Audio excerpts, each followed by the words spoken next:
We're here today to show you how to install a PN10 sleeve valve underwater kit.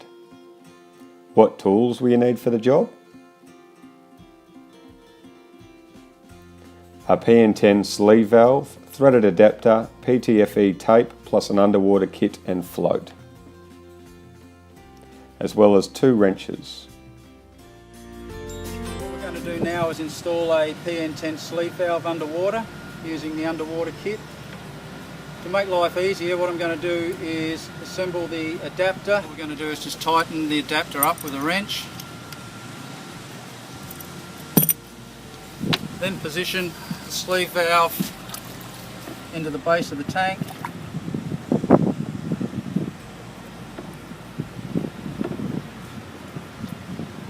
And tighten all the way up.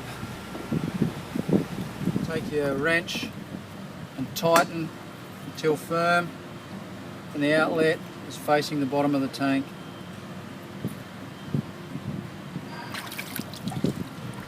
What we're going to do now is adjust the water level. So take the nylon cord.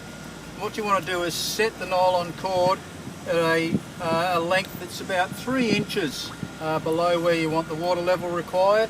The adapter is below the knot.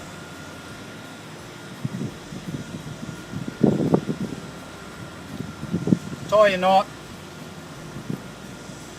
then cut the string above the knot, pull the adapter up and then screw the float on.